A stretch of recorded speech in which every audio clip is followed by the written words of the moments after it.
Well, this may be the only guy in Central Ohio not out at the Mid-Ohio Sports Car Course watching the motorcycles, because it is a mob scene here. We've got all kinds of folks that come in to watch one of the great races of the day, Steve Evans, the 250 GP motorcycles. Yeah, these are pretty exotic two-wheelers. In fact, there's like 32 of them being gridded right now just prior to the start. And they're from all over this country and Canada. Witness Steve Crivier from British Columbia starting outside of row number 1 on an interesting motorcycle we'll talk about a little bit later. Right beside him is Doug Bronick, who explained that exotic temperature and weather station to us a little earlier. He's out of Dallas, Georgia on a Yamaha. And starting in the second spot is number 49, Jonathan Cornwell, another of the Canadian riders from the province of Ontario, and he's also on a Yamaha. They do dominate as far as engine type is concerned, but there's some others. But not in the case of Al Soliveri, who will also be on a Yamaha on the pole from San Francisco, California. Fine young rider, and certainly a man to be reckoned with here in this race. Absolutely one of the top riders in this class from the West Coast. Back in row number 2, starting in the 5th position, number 86, Jeff Farmer. Okay, 21 great laps of motorcycle racing coming up. And what kind of bikes are these things? Well, they're great ones. Earlier, Steve had a look at exactly what they are. Unlike many of the AMA classes competing here at Mid-Ohio, there is nothing production-based about a 250 GP machine. It is a pure, thoroughbred Grand Prix racing bike. Now, this is the number 46 Yamaha of Doug Bronick. Now, the Yamaha engine has no production use. In fact, it's kind of a backward design with the carburetors at the front and the exhaust ports at the rear, which allows them to route the exhaust up under the fairing for better aerodynamics. Now, there's no weight minimum on these machines, so everywhere they can drill a hole, they've drilled a hole.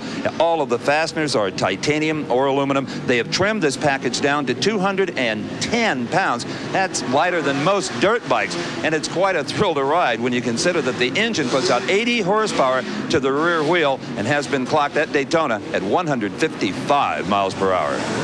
And you'll notice that beautiful yellow motorcycle is the one of Doug Bronick's, who we earlier saw. There he is on the grid. Earlier saw Doug describe the weather situation for us. So that is a very sophisticated machine starting 3rd on the grid. And it's a clutch start. Wheels in the air. And as we emphasized earlier here at Mid-Ohio, you want to get into turn 1 first. You have a tremendous advantage on the first lap and maybe even succeeding laps. All right, a big mob scene as they head down toward that left-hander turn number 1, and it is Salaveria in the lead. Cornwell right being next to him, and Bronick in 3rd. And as they head up towards the keyhole, you get some feeling for what a beautiful racetrack Mid-Ohio is. Even the Europeans would envy this facility. Rolling hills, beautiful green grass, an intelligent, demanding circuit. Absolutely, and very, very smooth. The riders love this racetrack as they sweep through the keyhole, and just a graceful ballet of horsepower down the front straightaway. That's Salaveria in the 22. And Bronick in the 46 is taking over 2nd place. Well, he knows the weather better than anybody else, judging by his equipment. Number 49, the Canadian Jonathan Cornwell in the 3rd spot, followed by Daryl Cooney, number 70, and 74, Mike Sullivan. That's the top 5 here on lap 1. As they sweep up into the back part of the racetrack, the twisty part, here comes Salaveria, and Bronick challenges, tried to tuck down low to catch him through that right-hander, but couldn't make it work. And everybody using that knees and outrigger as they make this right-hander. And here, we interval back all the way to 14th position. That'll be bike number 31, Andy Trivet. So you can see what a tight pack this really is. Yeah, you could throw a blanket under the top 3 or 4 riders as they come down toward the carousel.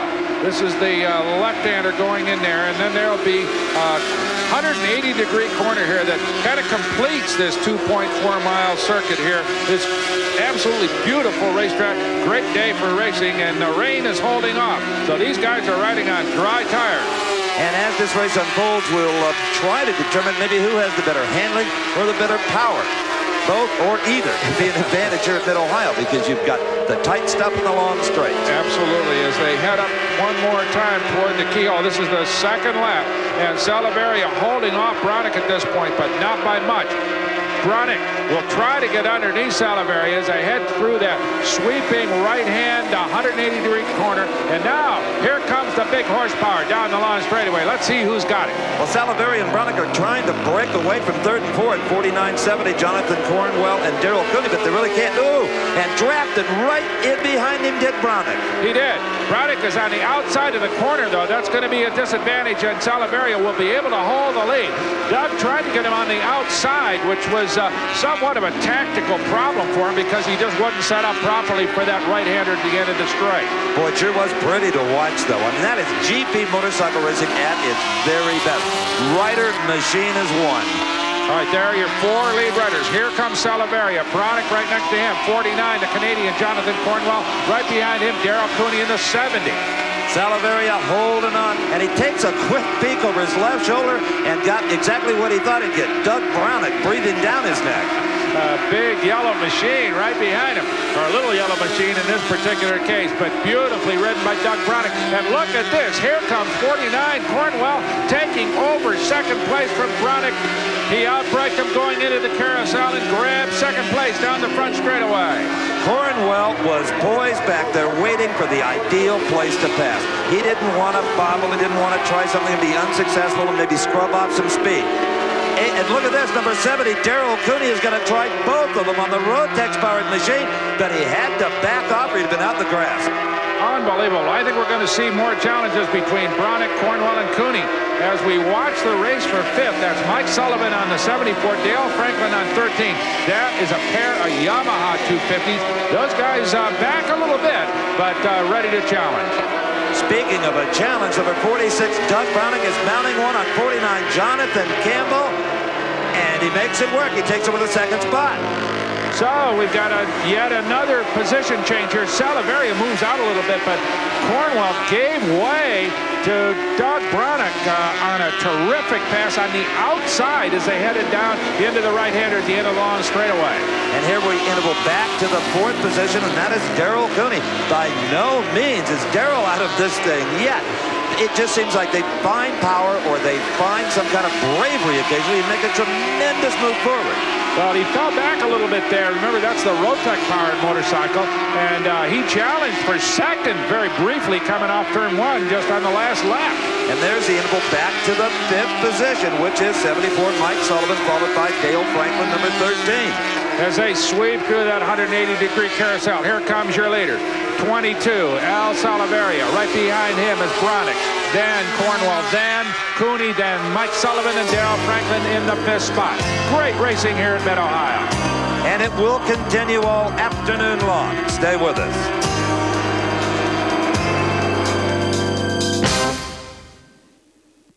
Airedale air freshener gets rid of the toughest odors. I use it here, here, even here. Still going. Nothing outlasts the Energizer. They keep going and going.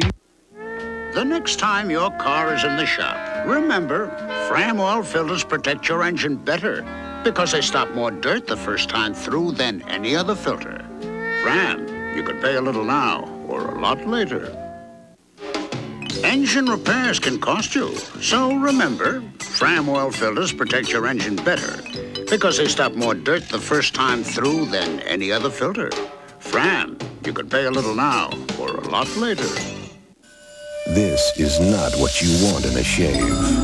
Now you've got the edge with 6 rich lubricants for less irritation. You've got the edge. Pour it in, pour it on, pour in the Kendall and pour it on. Now get $3 off every time you buy a case of Kendall's most popular motor oils. Pour it in and pour it on. And pour it on.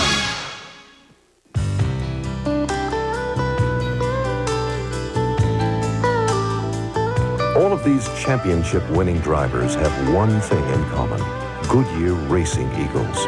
The race-winning technology that's found in the Goodyear Racing Eagles can also be found in the world's best-selling line of high-performance street tires, Goodyear Eagle Street Radials. The champions know, and it's why we say the best tires in the world have Goodyear written all over them.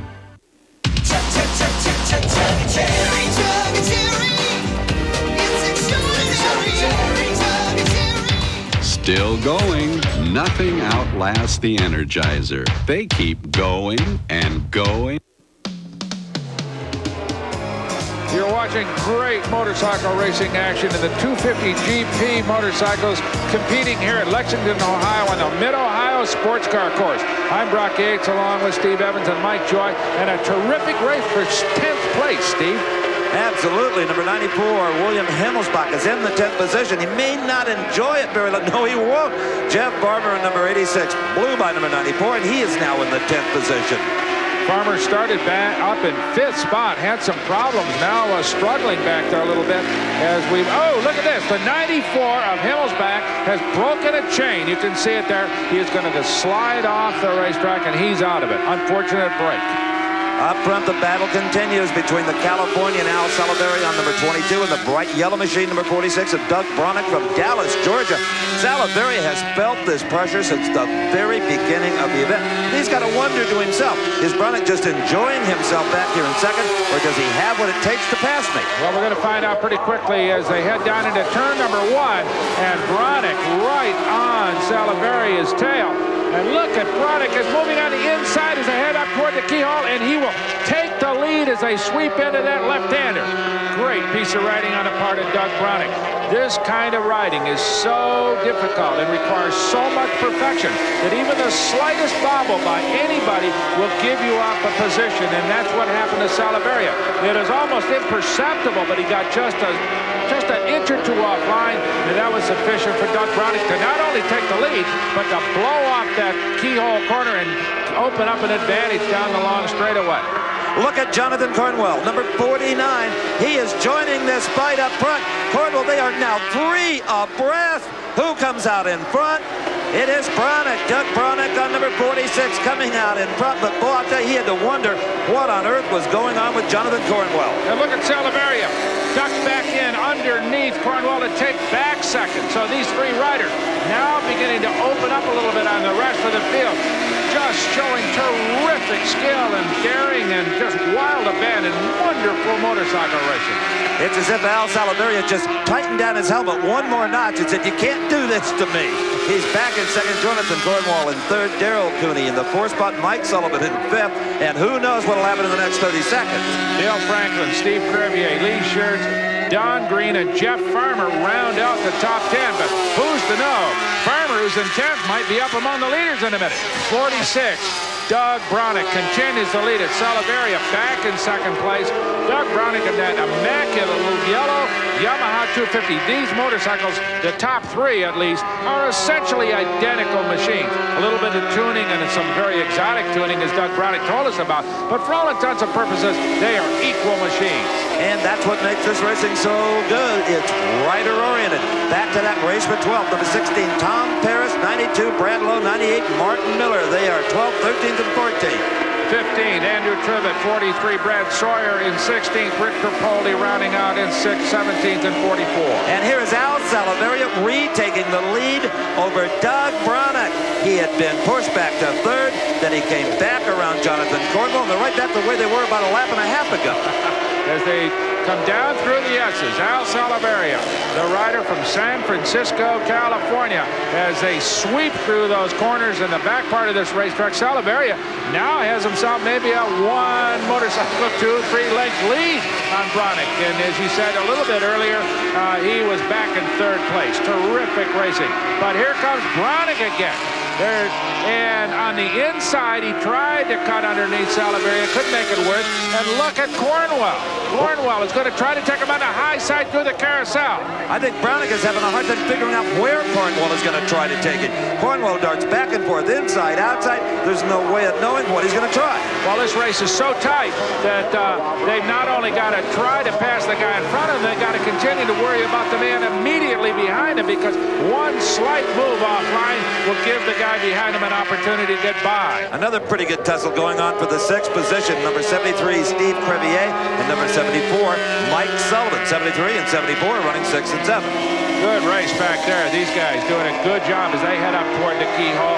their knees dragging on this beautifully table-smooth asphalt. That won't bother them a bit. As you watch the 74, that is Mike Sullivan heading down the long straightaway. They'll hit probably 145, 150 miles an hour as they tuck in to reduce wind resistance. And here's a new leader. Bronick has nailed Salaveria at the end of the straightaway as they head up into the S's one more time to recapture the lead. And you know, number 70 riding fourth in our picture right here, Daryl Cooney. He is suddenly pressing harder than he has throughout this race. He may become a factor. Oh, no question about it. I mean, he could jump right up with just a little bobble on the part of the leaders. Here comes Bronick, 22 Salaveria, and that brightly colored 49 of Jonathan Cornwell right behind him in third place. And, of course, right behind him is Cooney, just hanging on in fourth place. And so far, they have demonstrated themselves to be incredibly reliable little machines. You consider the high revs that these overhead cam motors hit. We've only seen really one failure, and that was of a change. That's right. Probably 15,000 plus RPMs being touched here on these straightaways as we watch Bronick, Salaveria, and Cornwell smoke it down the front straightaway. Barely a chance to look at their crewmen. Of course, they don't need to look for crew pit signals. They know what position they're in. You know, someday, Brock, we're going to have to get a mind reader as a color man in the booth because you'd just love to know if Salaveria is riding in second, kind of dogging Brunner as he did him earlier. That's right. As they come around the keyhole, there is Salaveria setting his sights on the leader, Doug Bronick. But Bronick got a good shot off that last corner there, and he has opened up about a 10 motorcycle length lead as they head down for that little right-hander and into the S's. And here's a peek at 12th place. Tom Paris, bike number 16, followed by Andy Tribbett on number 31, then Brad Lowe and Brad Sawyer, bikes 92 and 43. In fact, they're having a darn good race for the 14th spot right there. Oh, terrific. As we watch them head up toward these little kinks in the keyhole and out onto the back straightaway where big horsepower will pay off for somebody. You talk about confidence in your tires, Brock. They lean these things so far over they can almost rub their elbow and their knee, yet they depend on just a tiny little contact pad. All right, that is the 43 motorcycle of Brad Sawyer. Takes 14th place from the 92 of Brad Lowe. So position changes constant throughout this field. Nobody has a secure position on anything here. Everybody hanging on, riding their hearts out. Including number 92, Brad Lowe, with 44, Rick Tripaldi, and 98, Martin Miller, all wanting that 15th spot. Yes. And here's your leader, 46, the yellow Yamaha. Bronick giving way to Al Salaveria. He got a little bit wide on that left-hander at the end of the pit straightaway, and that was all Al needed as he tucked underneath Bronick and took the lead. And as a matter of fact, the better line on Salaveria gave him a great little shot down that straightaway and onto the back straight, the long straight. He's going to have himself a pretty good advantage. But don't bet the grocery money that he's going to keep the lead. From what I've seen today, I wouldn't bet you 10 cents. You know, Mike Sullivan, number 74, was pecking away at Steve Crevier, number 73, for the 6th position. Well, they finally got it, and that has pushed that young man back to 7th. He may not be smiling quite like he was when we took that picture. As a matter of fact, Mike Sullivan opens out a big lead as they head down to that straightaway. And here are the leaders. That's Salaveria on the inside, the 46 of Doug Brunner. Right behind him, the 49. And they are, I'll tell you what, Cornwell really challenged hard on Bronick for second place. Couldn't make it work, though. Salaveria leads him down through this kind of humpy, twisty little section on the back part of this Mid-Ohio racetrack. Takes a little peek over his shoulder as Bronick continues to challenge. Bronick retakes the lead. Absolutely unbelievable motorcycle racing. And the quiet Canadian, Jonathan Cornwell, you have to wonder about him. He proved to himself just for an instant that he could lead this race over those two riders, and now he's kind of sat back there, Brock, watching them. He is. As we head down the front straightaway, Doug Bronick leads it, but not by much. Stick with us. We'll be back in Mid-Ohio right after this.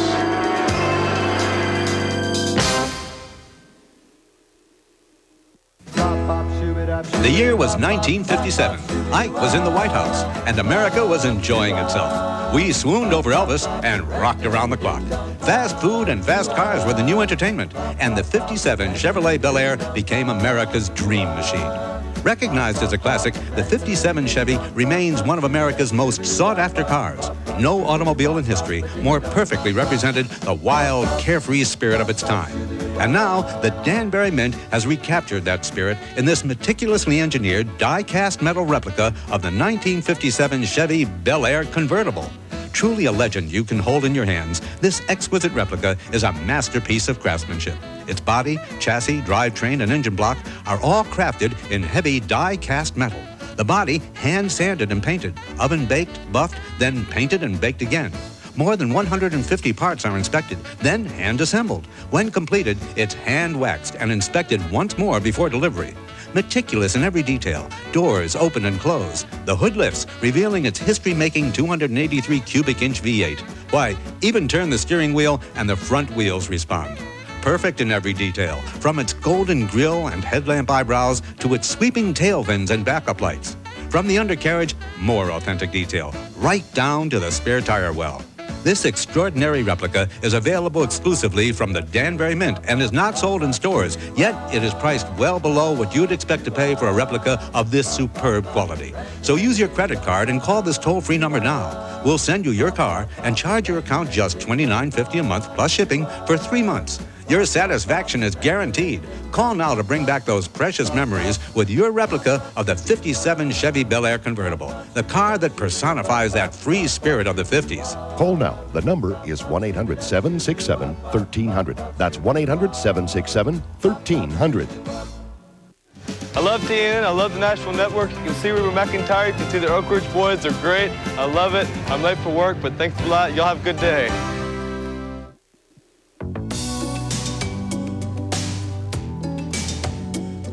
Is the pollen count up in Mansfield, Ohio? Well, just ask this bee. He's at the Kingwood Center in downtown Mansfield, an old estate that features beautiful gardens and botanical delights for all kinds of tourists. But right now, we're back at Mid-Ohio, a few miles down the road in Lexington, Ohio, where Doug Browning continues to lead in a duel that has gone on literally from the beginning of this race, Steve Evans. Both Al Salaveria, currently second, and Jonathan Cornwell, currently third, have also led as we look at 6th through 10th. And there's a heck of a battle going on back in the middle of the pack for the 11th spot. And that features number 16, Tom Paris. We see him right there. And on his rear fender is 43, Brad Sawyer. Andrew Trevitt, Brad Lowe, Rick Tripoldi, and Martin Miller are all in that mob. And believe me, as you said earlier, Steve, this standing could change almost instantaneously. Tom Paris out of Northridge, California, holds on to that position right now as they head up into the keyhole. But that mob of motorcycles and riders right behind him are ready to take that position instantaneously. You know, Steve, it's interesting. In road racing with automobiles, there are very few places on a track like Mid-Ohio where you can pass. But with the motorcycles, you can pass almost anywhere on the outside of these very tight corners, as these guys are doing at the end of the long straightaway, and virtually anywhere else. In fact, we just saw 31, Andy Tribbett get by 43, Brad Sawyer for that 12th position. Okay, we're going back to the race for the lead. Doug Browning, bike number 46, the yellow machine is still there. Al Salaveria just hounding him on number 22. Jonathan Cornwell still in third. And we've just gotten word that Steve Crevier, who was running 7, number 73, has called it a day with a broken motorcycle.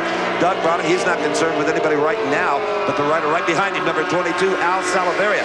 You know, Brock, interesting. In 4th spot is Darrell Cooney, number 70, on a Rotax-powered machine in a sea of Yamahas, and very competitive. We just saw him right back there in 4th. Oh, about a dozen bike lengths back. Right.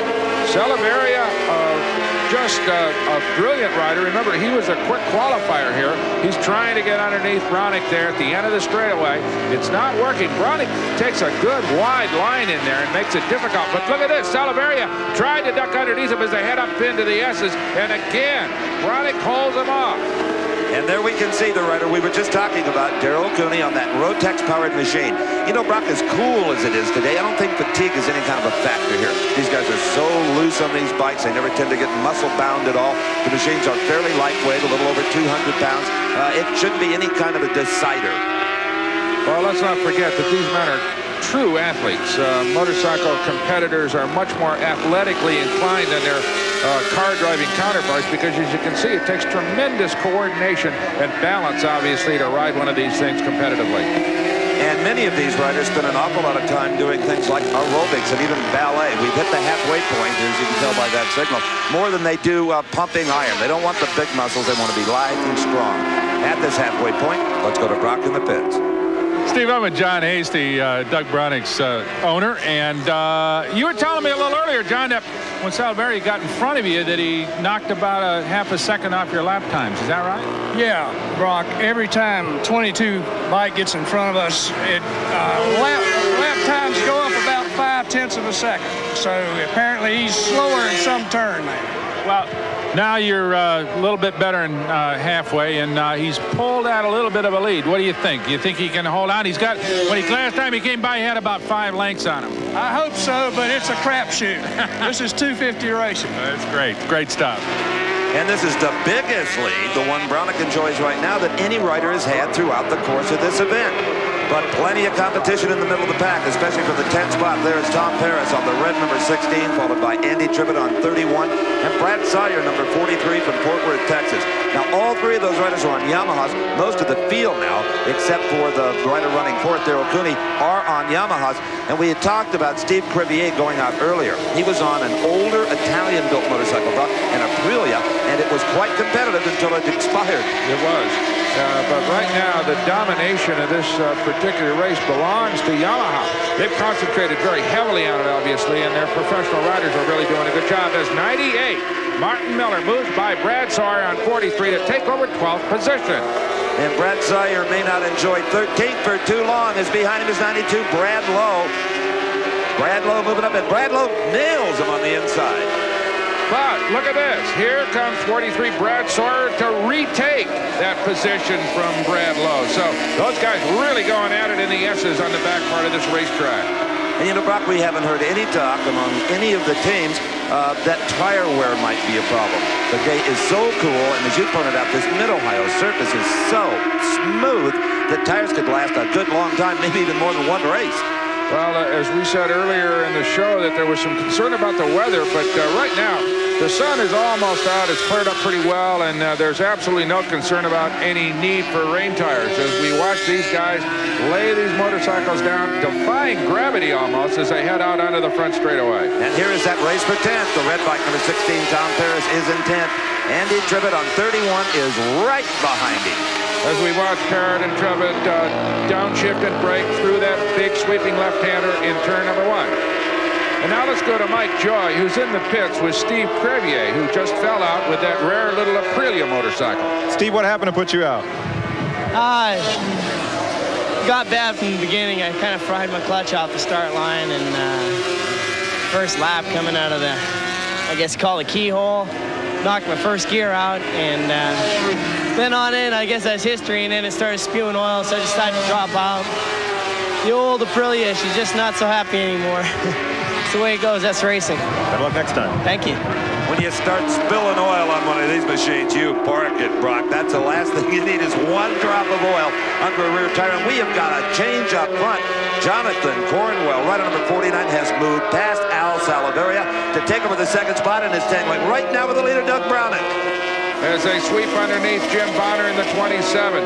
The 2 leaders going at it as Jonathan Cornwell suddenly makes his move. As you speculated earlier, Steve, that he might have been sitting back there a little bit watching Salaveria and Brownick go at it. But he sure is starting to move toward the front now. You know, Brock, when you spoke to Brownick's team owner, John Hasty, he said that anytime Brownick had to follow Salaveria, it cut his lap times down. Well, apparently Cornwell felt the same thing and said, wait a minute, I'm going to get stranded back here if I don't go around him. Well, now Salaveria is falling back considerably as Brownick begins to feel real pressure from Cornwell on the S's as they sweep out of it. There is Al Salaveria hanging in there, but after leading for a while, he has fallen back considerably. We'll be right back.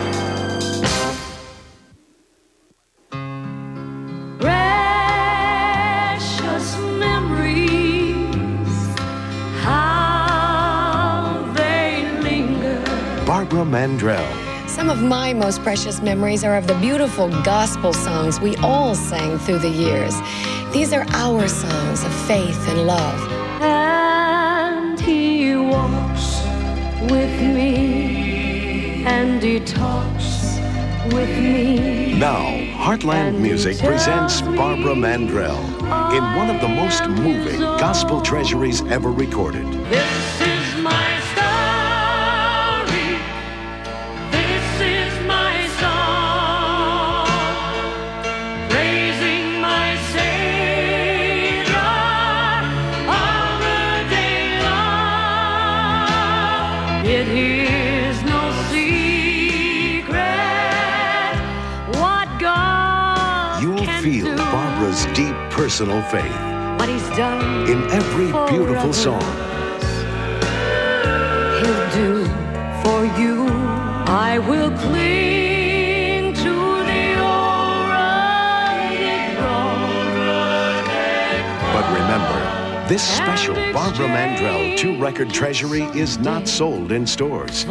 Please stay tuned to order. There will be peace in the valley for me someday. Order call toll-free 1-800-262-6600 to save all COD charges and pay only $12.98 for records or cassettes or $16.98 for compact disc, plus $3 shipping. Use your credit card or send check or money order to Barbara Mandrell, P.O. Box 94040, Oklahoma City, Oklahoma. Remember to save all COD charges, send check or money order, or use your credit card. You'll find the heart of country, today's hottest stars and shows on TNN. And if you'd like the fun of seeing your favorite TNN shows and production, you're invited to be a part of our studio audiences. For information on taping schedules, guest lineups, and how to get free tickets, call the Nashville Network at 615-883-7000.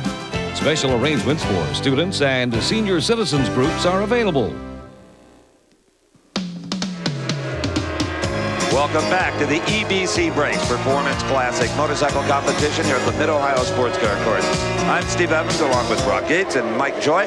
And here in this AMA 250 GP class, one thing is for sure, no one can run away with it. No one in the top 5 at least. Absolutely not. Bronick, Cornwell, and Salaveria battled for the lead all the way through, and the other two guys hanging right behind them, Cooney and Franklin. Now, Tom Paris, rider number 16, has moved into the 9th spot, and that is because Jeff Farmer, who was running 9th on number 86, has retired from the event. Some kind of mechanical problem. And there goes 31, Andrew Trevitt by Tom Paris to take over that 9th spot. Jeff Farmer, as you said, Steve, has fallen out. A bit of a surprise. He qualified 5th, one of the better riders in this class, and was never really effective. Probably had mechanical problems right from the start. That was a great shot right there of Andy Trevitt shifting his weight on that motorcycle. The handlebars are more for something to put your hands on than they are for steering the motorcycle. You're doing that with throttle and with balance. And let's look up front. They are inches apart. Al Salaveria has moved back into the hunt for the lead. John Cornwell, number 49, tries to take Doug Bronick, the leader, on the outside. Now on the inside. Can't do it either place. To lay a blanket over these 3 riders right now. This is as close as it's been all day long.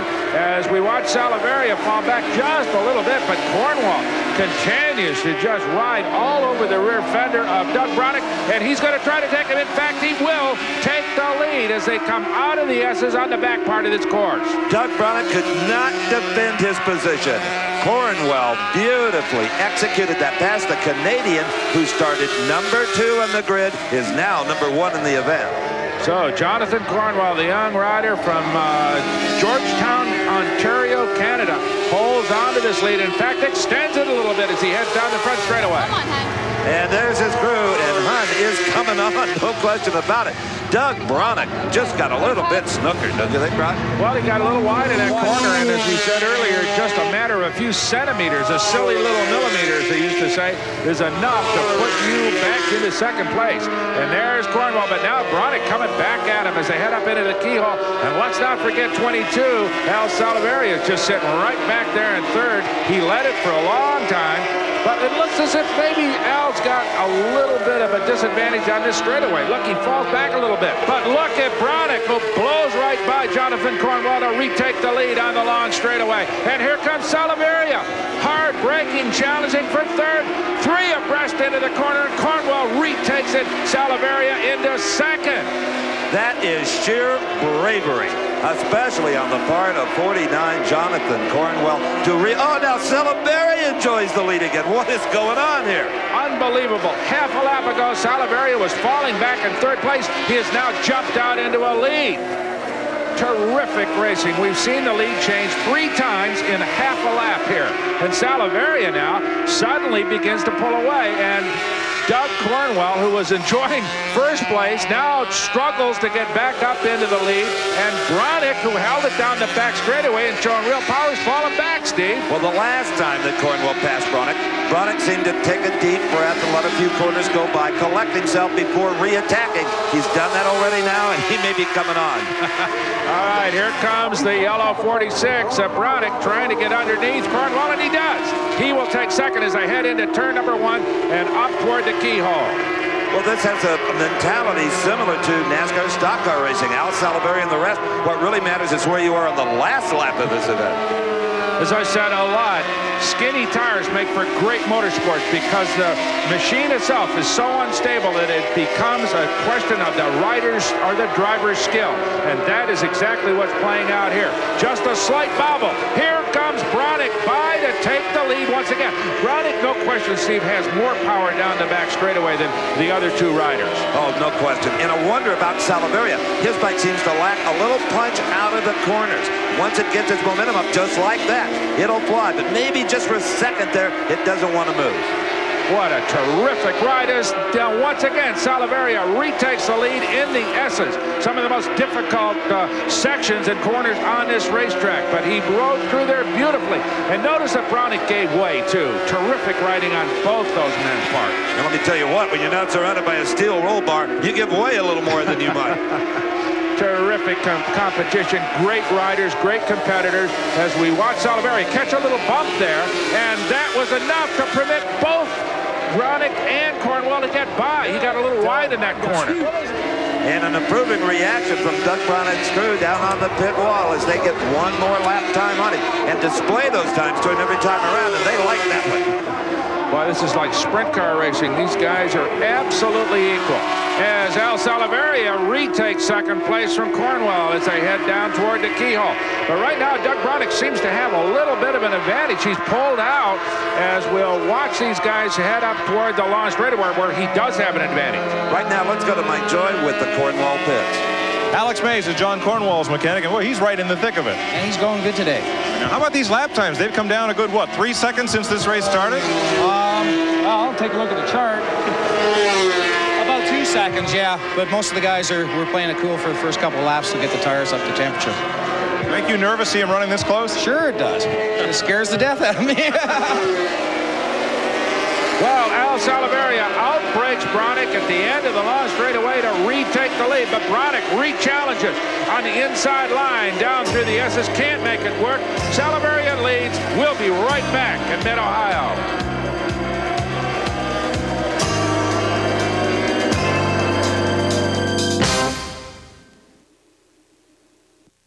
My brother Darrell and my other brother Darrell are partial to classical music, as you'd expect, being the black sheep of the family.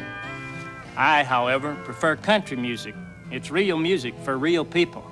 And that's why every evening I watch TNN, the Nashville network, while Darrell and my other brother Darrell sip tea and discuss political matters. It's a shame Beethoven never heard Merle sing. Motorsports fans, hold on to your seat. Get ready for Supercross thrills, spills, and chills.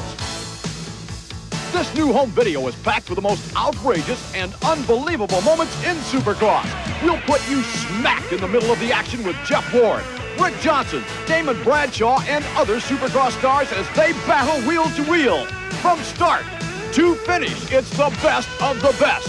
We've put together the most spectacular spills, the highest flying, hardest driving, berm-busting, handlebar banging action ever on one home video. Let your VCR bring the most exciting entertainment on 2 wheels into your living room. There's never been anything like it. Supplies are limited. Order now. Call toll-free 1-800-238-9300 or send check or money order for $19.95 plus $3.75 shipping and handling to Supercross, P.O. Box 10030, Stamford, Connecticut. On your next trip to the Mid-Ohio Sports Car Course, whether you come from Columbus or Cincinnati or anywhere in the Midwest, slow down a little bit and enjoy the scenery. This entire area is dotted by beautiful barns and lush fields. It's worth a few moments of your time to just stop and enjoy. Well, there's nothing slow about the 250 GP race that continues here in Lexington, Ohio. The 3 men up front continue to battle for the lead, and back in the middle of the pack, 4 riders battle for the 9th spot, currently held by number 16, Tom Paris. And this is just so typical of the kind of competition we've enjoyed here all weekend long. There's been a number of motorcycle races featuring a variety of machines, and earlier in the weekend, it was an all Harley-Davidson show, Brock Yates. Great crowd favorite, Steve. It was the U.S. Pro Twins, and the number 1 rider was Englishman Nigel Gale on the number 1 Harley-Davidson. Great favorites, these motorcycles, of course, traditional American bike, all essentially the same as they got underway for an 8-lap contest. And the 250 GP bikes we've been watching are very light. Well, these bikes much heavier and a different riding style. You don't see them laying down on a point like we did the 250 GPs. Well, as they got off, Randy Texter from New Providence, Pennsylvania on the 81 Harley-Davidson took the lead. Nigel Gale, we said he was an Englishman, but actually he's living in Marina Del Rey, California, Steve, and that's motorcycle heaven out there. Oh, absolutely. You talk about some Harleys. Anytime you open your door, a whole flock go by. And the first thing that happens when a new kid comes to town and makes some money in the move is he wants to go out and buy a Harley, and it's Nigel Gale who teaches him how to ride them. Well, at the opening stages of this race, it was Randy Texter who gave Nigel a little bit of a lesson, but down the long straightaway, it was Nigel under hard braking who challenged, but Randy Texter wouldn't give way, and those two guys went through the S's almost side by side, but slowly it was Nigel Gale who took command of that race. So it was these big thumping Harley twins that caught the attention of the fans here in Mid-Ohio. And earlier, Steve went into the pits and the mob scene of motorcycles back there to take a look at what one of these Harleys was all about. To this day, Harley-Davidson motorcycles have ruled the dirt tracks of America. But it's been a decade and a half since Harley has had a real presence in AMA road racing. That started to change mid-1989 when Harley created a single mark class featuring their basic 883 Harley Sportster, the bike you can buy for under $4,000. And you're going to race it pretty much as you bought it. Oh, you can change the rear gearing for various racetracks and open up the exhaust and add a steering dampener strictly for safety reasons. And from Harley, you can buy a kit that doubles up the front braking, and just about everybody does that. But basically, it's a stock Sportster. Everything on this bike made in America. Well, except for the rider, Englishman Nigel Gale. And as he had done all season, Nigel went on to win the 8-lapper here in Mid-Ohio. And I'll tell you what, if Nigel called home and told his friends that he'd won a road race in America on a Harley, they probably just hung up on him. Well, they haven't seen this competition. The Harley-Davidson U.S. Pro Twins class becoming very popular. And when the race was over, Brock Yates had a chance to speak with Nigel Gale. Nigel pulls off his helmet for yet another trip to victory lane. Nigel, Randy got by you for a while, and then you guys had a pretty good race for him. Yeah, it went pretty well out there. Randy's engine was going away, and we kind of knew that before the race, so I think it might not have been this order had his engine been not going away. So, you know, I'm really happy. Trip Noble's one of the guys that we always race with, got hurt yesterday, and we're kind of sad that he's not here with us because he'd been up here too. And you know, but I had a good race, and thanks to Bartels, Harley-Davidson, all the other guys that helped me. Great. Good ride. Congratulations. Thank you. Well, the final results in the Harley-Davidson U.S. Pro Twins class look like this. Nigel Gale, number 1. Randy Texter on 81, number 2. Then Rotor. And his other brother, Rotor, in the 4th spot. Clark Ormstrom in the 5th position. And here we see 6th through 10th, the U.S. Pro Twins. Give it a look. It's a lot of fun. And the hits just kept on coming here at Mid-Ohio. The 750 Supersports took to the track. These are basically stock motorcycles on DOT tires, and they can be a real handful, as you're about to see. That is Mark Pastor from Vero Beach, Florida. Came off his Yamaha. Did it hurt him? Well, hurt his bride a little bit, but how about this? Not bad. We'll give him about a 6 for the backflip, but about a 10 for that coming off the motorcycle. After Mark rested up a bit on the tire wall at turn 1, he had a chat with Steve Evans. Mark, I've seen a lot of riders react to a crash in a lot of different ways, but never a backflip. Was that just to tell the folks at home you were all right? Well, basically, it was a sportsman-like move. I didn't want to throw a helmet down because I was very frustrated. That's one way of releasing frustration. Oh, that was a terrific show. The race itself came down to two riders, two of the very best in America. Scott Russell and his teammate Doug Chandler. They battled for the entire 14 laps of this race on their twin lime green Kawasaki's out of the Muzzy stable in California. And what a last lap show they put on. Even though they're teammates, they cut each other no slack. The rider keeps the prize money. As they swept up through the keyhole, it was a 7 motorcycle of Russell leading the 6 of Doug Chandler. Chandler, often cited as one of the most talented young riders in modern times in motorcycle racing, but oftentimes his teammate is a little bit underrated, and Scott Russell is absolutely marvelous rider. As you watch Chandler, he's challenged at the end of the straightaway but couldn't make it stick, and Scott Russell let it down into the S's. Well, Scott Russell, Brock, even though he's one of Doug Chandler's best friends, has got to be a little tired of reading those press clippings. Chandler this, Chandler that. Was out to prove something here on these very difficult to ride, very high-powered motorcycles on very skinny little street tires. Right. As we watched Scott Russell open out a little bit through the twisty part, Scott Russell was riding brilliantly in this race and moved ahead, moved through traffic very, very well, as Doug Chandler on the 6, his teammate, simply could not make it work. Scott Russell, a very tall rider, a big man, and uses the motorcycle beautifully. It's oftentimes a small man with a lower center of gravity has some advantage, but Scott Russell, no problem, as he took the checkered flag and won easily from his teammate, Doug Chandler. And there's a great shot of Scott Russell celebrating a terrific victory. A man who makes his living in one of the most dangerous motorsports pursuits of them all. Scott Russell won it. His teammate Doug Chandler was second, followed by Tommy Lynch, Larry Schwartzbach, and Robert Wright, the top 5 in the 750 Supersport class. And here was 6 through 10. Barry Hull, Carmichael, Hebert, and Moores. The 250 GP bikes are still on the track. We'll be back with the finish.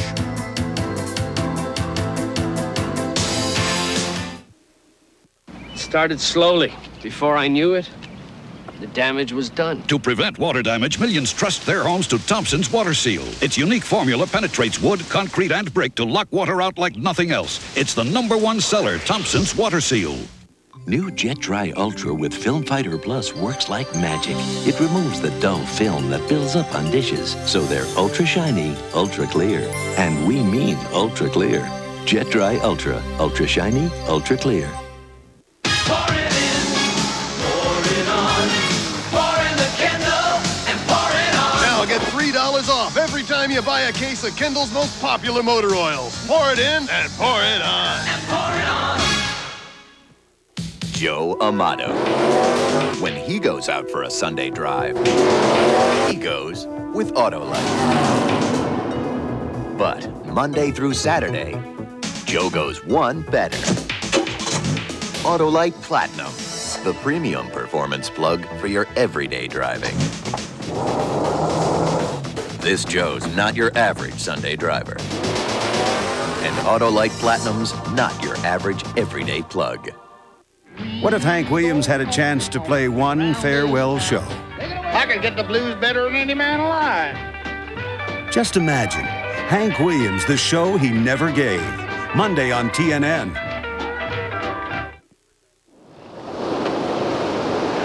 Our waters are in trouble. Contamination and waste are the problems. One solution is for us to change. Conserve and pay attention to what you put in the water. I'm Chris Hillman of the Desert Rose Band asking you to help make a difference. Please keep our water clean. Join TNN, the Nashville Network, in the conservation project, Pure Water, Pure Country. Thank you. A public service message from TNN. I'm Brock Yates along with Steve Evans and Mike Joy at the Mid-Ohio Sports Car Course, dominated now by 3 great motorcycle riders in the 250 GP race as Doug Brownick continues to hold off Al Saliveri and Jonathan Cornwell. But as we've seen, Steve Evans, this could change at any moment. Well, somebody better decide they're going to win this thing because there's only 3 laps to go. And Brock, we have covered a lot of motorsports events in the past year, 2 and 4 wheel. This is as good as it gets. No question about it. This is the finest competition I think I've ever seen between 3 competitors. Lap after lap after lap, these guys have exchanged the lead. They've fallen back a little bit as Brownick right now has opened up what in this kind of a contest seems like an almost insurmountable lead, 5 lengths. That's right, and Salaverry on the white 22. At one point, he fell back. I wonder if they have time to play any kind of mind games where you let the guy think you don't have what it takes. Maybe he gets overconfident or complacent. I don't know. I really would doubt it. I think these guys are riding as hard as they possibly can. It just is a question of a little bobble or one of the other riders braking a little harder, getting into the corner a little harder, getting off a little quicker. But these riders are so evenly matched that it's almost unbelievable. Well, Salaverry tends to like the twisty parts here at Mid-Ohio. That's where he likes to pass and make up his ground. Brownick seems to like the straightaways. He maybe has a taste more power. So with 2 laps left here on this 2.4-mile road course, that's just about 5 miles of competition. We've got Brownick now appearing to pull out a little bit, establish a bit of an advantage as he heads up on a lap rider, number 79, Mike LaValle. He'll ride around him pretty easily. LaValle will get out of his way, surely move over as they head down this long straightaway, and that has been where Doug Brownick has had a considerable advantage, and at this particular point, he pulls out a bit of a lead. But now, here's where both Cornwell and Salaverry have worked very well under hard braking, and Salaverry, in fact, does move up a couple of lengths on Brownick, and now begins to play his kind of game in this twisty stuff. He is not making up the kind of distance that we've seen him on some of the earlier laps here in the S's. Cornwell hanging right into the man from Canada in the 3rd spot. Of course, now tire wear becomes a factor. There's no question about it. These guys really use tires, and I'll tell you what, they don't only use the patch of the tire, Steve, they use the sidewalls as well. And occasionally the rim. As we watch Brownick lay that motorcycle down in such a graceful kind of sport. This is perhaps the most graceful of all motorsports. Boy, look at Salaverry there. Under braking, he used less of it than Brownick did. He did. And as they head down the front straightaway, there's the white flag. 1 lap left. And Salaverry, as they head down toward turn number 1, Salaverry will challenge for the lead. But it doesn't work as they go through that sweeping left-hander and head up toward the keyhole. And this is certainly the most dangerous lap of this entire 250 GP affair. There's no pacing yourself, no saying, well, I'll get him next time around. This is it. The final lap, and 3 great riders from 2 great nations. Just the slightest bobble as they come off the corner and head down the long straightaway. The 3 riders almost equal, under a blanket, as it were. Now, Brownick pulls out a little bit, but can Salaverry gather him up under hard braking at the end of the straight? Yes, he can. You wonder about the brakes on Brownick's machine. Well, it certainly didn't work there because Salaverry just ran right by him under hard braking. And here comes Brownick back at him in the S's. Cornwell doesn't seem to be able to make a move. He's kind of stuck back there in 3rd place. The race seems to have reduced itself just to its 2 riders. But Salaverry is coming up on the lap machine. Number 92, Brad Lowe. Will he hold him up? No. Oh, and a huge wheel stand by Doug Brownick as he crested the hill. A crucial mistake, unfortunately, for Doug. It cost him perhaps a second or so because he just didn't have that kind of acceleration coming off the corner with a wheel stand. He had to get off the throttle to settle that bike down, and that put him right back with Cornwell. So here comes off the final corner. Salaverry takes the checkered flag. Brownick 2nd, Cornwell 3rd. A terrific race. One of the greatest races we have ever seen. These 3 riders all deserve to win, but Salaverry, terrific ride. Took it at the end of the main straightaway. Brownick's wheel stand, a fatal mistake for him. And here comes that race for 10th. 43, Brad Sawyer. Number 16, Tom Paris. These 2 have been in constant contact with each other throughout this entire event, just like the leaders. A lot of emotion be played out here as well. As they head down toward the carousel, one more chance by Tom Paris in 16 to get by Sawyer. He'll try him one more time on the high side and through this 180-degree corner. Can't make it work. Sawyer around into the final left-hander heading toward the checkered flag, and Sawyer will take 10th place.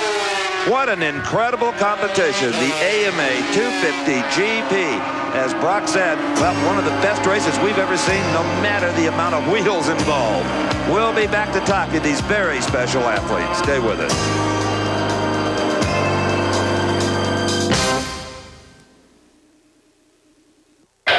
George 117 in pursuit of request additional backup. Do you copy? 117. Same 216, we copy. Approaching 6900 block. Let's get a roadblock. More police cars throughout America come on Goodyear Eagle radials than any other brand of tires. Why? Because they want it that way. Attention all units. Goodyear Eagles. The authorities know, and it's why we say the best tires in the world have Goodyear written all over them. For me, it's the perfect truck. Jim Ortballs had a Ford Ranger. It will handle a load. It will get up and move. Brian Thompson came home from Toyota. I like the Dodge Dakota the best. It just makes me feel good to drive it. The mid-size Dakota, now available with V8 power. There's no substitute for cubic inches. For less money than a 4-liter V6 Ford Ranger. America, it's about time you gave me something that I needed. It's a good, sound truck. Welcome home, America. Come see what we're made of. I bought the Dodge. Just feels like quality. Real name was Brenda Gale Webb, but she became famous as Loretta Lynn, Brenda Lee, or Crystal Gale. Think you know? Call 1-900-FUN on TNN and test your knowledge of country music trivia. You could win great prizes. Each call costs 95 cents per minute. Keep track of the hottest country acts around by calling 1-900-FUN on TNN. Your concert connection to your favorite country stars.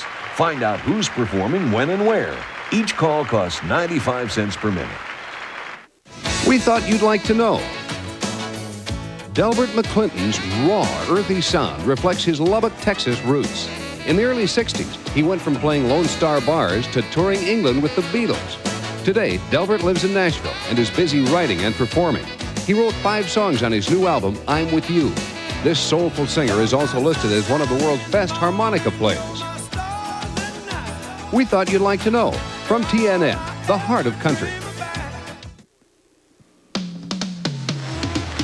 What a weekend of motorcycle competition we saw here at the Mid-Ohio Sports Car Class. The 250 GP standings at the close. Salaveria won it, Bronick second, Cornwell from Canada third, followed by Cooney and Franklin 6th through 10th, Sullivan, Shearts, Green, Trevitt, Sawyer. We tip our hat to all of these men, 10th or 20th. What a tremendous show. Right now, Brock Yates is with the man who won it. What a ride.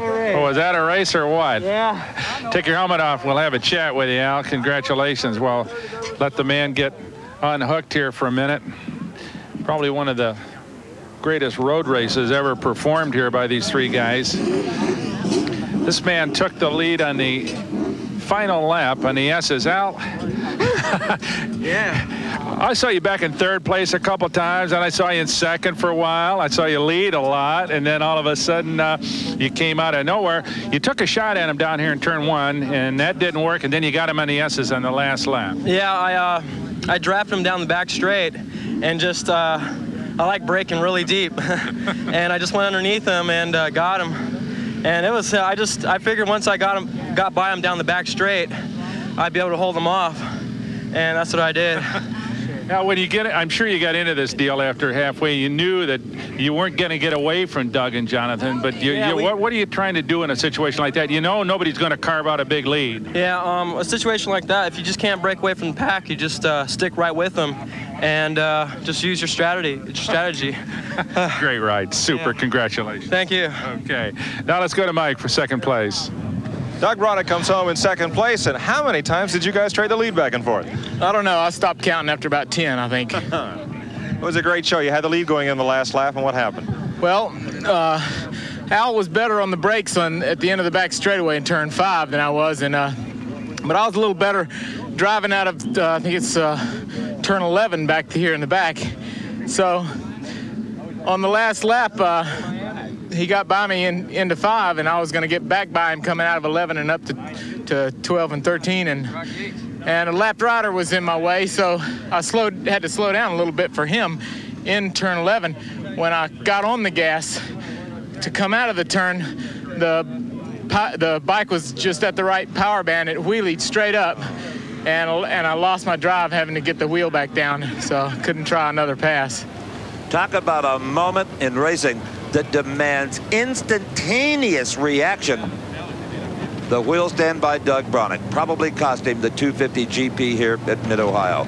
Let's go to Brock once again with third place, the Canadian.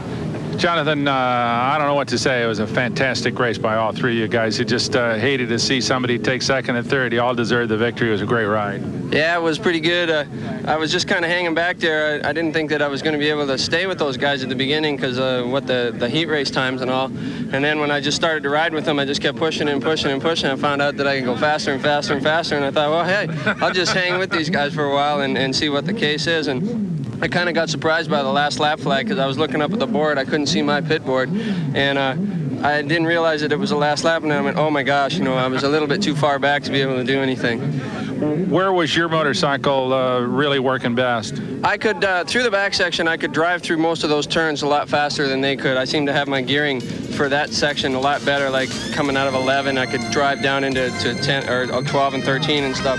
I'd make a lot of time there, but even up in the keyhole as well and stuff like that. But overall, they had a lot more motor than I did down the straightaways and stuff like that. So I just kind of, like I said, hung in their draft and hoped for the best. You put on a great show. Congratulations. Yeah, I'd like to say that they put on a great show, too. All three. Sensational. Yep.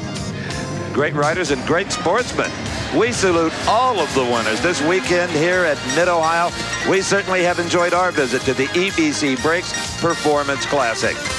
For Brock Yates and Mike Joy, I'm Steve Evans saying so long from Lexington, Ohio. The executive producer for American Sports Cavalcade is Harvey M. Palish. Produced and directed by John B. Mullen. Promotional consideration provided for and a fee paid by this special offer from Diamond P. For 7 seasons, Diamond P Sports' award-winning American Sports Cavalcade series on TNN has brought you a wider variety of motorsports than any other, and with more cameras than you normally see. And it's because of the talented people who man these viewfinders, Diamond P has been able to produce an exciting new video entitled, And They Walked Away. Incredible crashes from stock car racing, motocross, IMSA and SEC road racing, NHRA drag racing, Eastern modifieds, even swamp buggies, and more. To get your copy of And They Walked Away, send $24.95 plus $3.50 shipping and handling to the address on your screen. Or better yet, call 1-800-453-9300. Visa and MasterCard accepted, no CODs. Call now 1-800-453-9300.